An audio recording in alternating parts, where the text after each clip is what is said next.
Peter Bleksley's here with us, having returned from a mystery mission abroad. I don't know if we can mention it. We don't have to. We can. But tell us where you've been. Well, some years ago I took part in a show in the UK called Hunted. Yes. When members of the public and then later celebrities volunteered to become fugitives and they went on the run. Right. And I did 6 series of that, 4 of the public show and 2 celebrity versions before leaving some years ago. And I had the great pleasure of being asked to take part in Hunted Africa. Wow. Which was filmed in Botswana. Right. So I've been down there for nearly 3 weeks, flew back home yesterday, had a great experience, but of course cannot give any secrets away about the show. No, of course not, and I would never expect you to. Let's talk about crime. We're going to come back to Bangkok in a moment. A couple of stories to run past you. We've got this one as an exclusive in front of me here. Police splashing out £600,000 on diversity officers. This is Essex Police, £600,000 a year on diversity roles, which would be enough to fund 20 extra frontline officers. Figures uncovered by Talk found that the force employs 9 full-time diversity, equity and inclusion staff at the staggering amount of £614,556, including a role which is a highly paid one, diversity and inclusion manager, positive action constables and even a lead chaplain. What is going on? And a superintendent, possibly on £90,000 a year. Nice work if you can get it. To do DEI stuff. Now, by way of delicious irony, yesterday, His Majesty's Inspectorate of Police published a report. Oh, yeah. They surveyed about a handful of police services, one of whom was, guess who?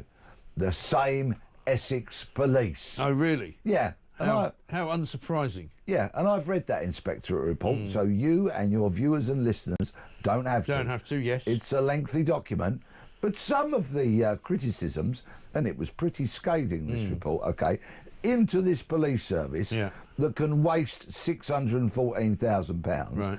Amongst the criticisms were that they suffer from poor communication and a lack of experience when investigating crime. Oh, yeah. OK, so consequently, victims get failed and there's a general lack of understanding of the victim's code. Yes. Yet this police service can spend 614 grand on DEI. Yeah. The criticisms go on. Right, the number of crimes solved by police has halved in a decade, but they can still spend 614 grand on DEI. Because obviously that's the problem, isn't it? They haven't got enough DEI representation, because that will obviously help solve crimes a lot quicker. Yes, exactly. Direct entry detectives has been an absolute nonsense, waste of time, and has contributed to all of the aforementioned catastrophes. They promote the wrong people, my words, not the reports, but basically inexperienced people who have no grasp of what it is to actually investigate crime. Which is sort of the job, really, isn't it? Last time I looked, it was very much the police's job.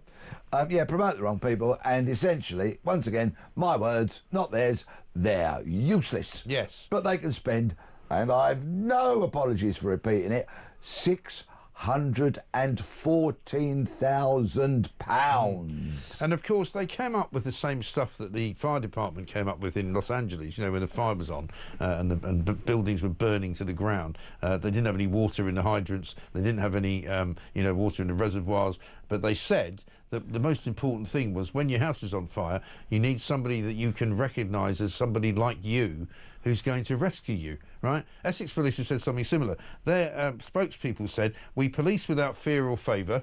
Don't know what that means. Understanding our diverse county is key to maintaining trust and driving down crime. So I bet you they would then say, so when you report a crime, what you want is somebody turns up to talk to you who looks like you. Yeah, I want somebody... I don't care. Yeah, no, I want somebody who knows how to do the job, please, who can investigate the crime that I may have the misfortune to be reporting. But let me focus once again, if I may, just for a minute, on this superintendent, OK, earning up to 90 grand a year or so. Right? You imagine if you're in a pub or maybe at a party over the weekend and somebody says, oh, over there, there's a very senior police officer. And you think, oh, that might be an interesting person to talk to. You strike up a conversation. You say, oh, so you're a superintendent, senior rank. What do you do? Do you lead a team of people that investigate murders or other serious crimes. Burglaries, maybe. No. Do you lead a team that investigates serious and organised crime, like robberies and major frauds and all that kind of stuff, and takes firearms off the streets and drugs and other weapons, all that sort of stuff? No. Oh, so what do you do in policing? I'm in charge of diversity, equality and inclusion. So you actually do nothing to do with policing. Is that right? Yeah. And then, of course, he'd go off into some spiel, at which point I would say, ta-da. Maybe he would call one of his members of his force to come and arrest you for saying hurty words to him. What exactly, can I ask you, is a positive action constable? What is that? It sounds like somebody you plug in. Well, you see, in my day, positive action would be catching that burglar who's running out the back window. And grabbing his head through a window. Yeah, grabbing him, throwing him to the ground, slapping the bracelets on, calling the van, you know what I mean? In you go, son, mind your head. Yeah, sorry. Did you hit your head there? No problem at all. I mean, the second story I want to talk to you about is similar. This is from this same report where it says police forces in general are broken. Officers have admitted. They basically said, this is this Inspector of Constabularies, Lee Freeman, who said it. It is evident that chief constables did not have sufficient resources to investigate all volume crime to a standard that they and the public wish to see. Well, if they haven't got enough resources, maybe they shouldn't be spending this money on, DEI nonsense. Correct. And you know what? Once upon a time, I debated live on television with a former chief constable, who was knighted, of course, a sir, a knight of the realm. Yeah. And on live television, he was moaning about the lack of resources, you see, and the cuts that were made. And I said to him, so what did you, as a chief constable, do about these cuts? Who did you go to? Who did you speak to? To whom did you make out a case to argue against it? He said, I wrote a letter.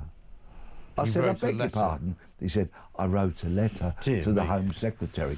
You wrote a letter. Yeah. Well. Right. No wonder policing is in the state that it's in. And when you've got spineless, bottleless people like that running the show, who won't stand up, won't argue, won't make a case, not only for their police service, won't kick the door in, but for the public. Yeah, and won't kick the door in. I mean, I say this all the time. Police funding, by the way, they're sounding like the NHS, these guys now, because they're saying we haven't got enough money. Police funding for 25-26 totals 19.6 billion for policing in England and Wales, which is an annual rise of 1.1 billion. I mean, that's not a small amount of money, is it? And with that 614 grand, I could run a team, probably 10 detective constables, a couple of detective sergeants, have a bit of kit, the vehicles, all that kind of stuff. I could run that for a year, and you see the amount of crime we could solve and the bad people we would lock up. It would be off the Richter scale. The public would love it. It would be Trumpian, wouldn't it? Because one thing we've seen is Donald Trump gets into power and suddenly stuff starts happening. Things that haven't been done for years are suddenly being done in a day. Yeah. Getting rid of illegal migrants like that.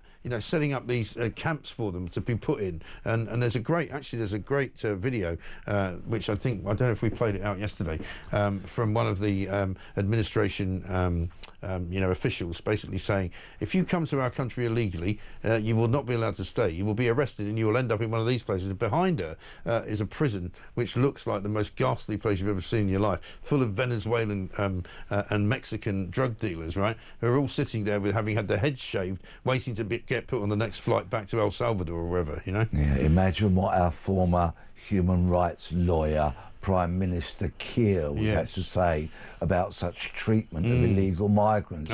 If he actually grew a spine and actually had the welfare of hard-working, tax-paying, honest, decent, law-abiding Brits, he would not be allowing these ridiculous numbers of illegals to come in on blooming boats, let alone sorting out the ones that are already here. Exactly right. I mean, you'll have seen probably on your return, if you've had a chance, a couple of pieces of video all about the real reckless violence that's going on in the schools around this country. A story that's come out today saying violent crime in British classrooms has hit nearly 100,000 incidents in the last 3 years. Police forces have recorded primary school pupils as young as 7 bringing knives into lessons, and teenagers plotting to poison or kidnap their peers. What is going on in our schools? Because so much of society, because of the fluffy, liberal, wokey kind of idioterati that is in charge of so many public services, teaching, policing, the list goes on, right? They hate the D word. They think it's a dirty word, and the D word is discipline. Yes. The kind of discipline that gets you up every morning and into this studio to deliver this brilliant show. Yeah. The kind of self-discipline that gets all the team in here every morning, bright and early, on time, delivering, being professional. Yeah. The kind of discipline that police services, the NHS, schools and all those workforces should have. Instead, they are encouraged to be woke, liberal, fluffy, offended by everything and find any excuse to go sick and sue their employers. Yeah. Well, let's not forget the judges. I mean, there was a case the other day, I don't know if you saw it, of the guy who was stealing handbags in Harrods, right? He worked in Harrods for a designer company, and he was stealing those very expensive Bottega Veneta, or whatever it is, I think, one of those high-ranking designer things. 15,000 quid worth of bags he stole, right? Sold them for $5,000. He's up before the beak. The judge says, oh, he obviously was in hard times. He'd fallen on bad times, didn't have any money, so I'm just going to give him a suspended sentence. 6 months suspended. Dishonest, stinking, thieving piece of garbage.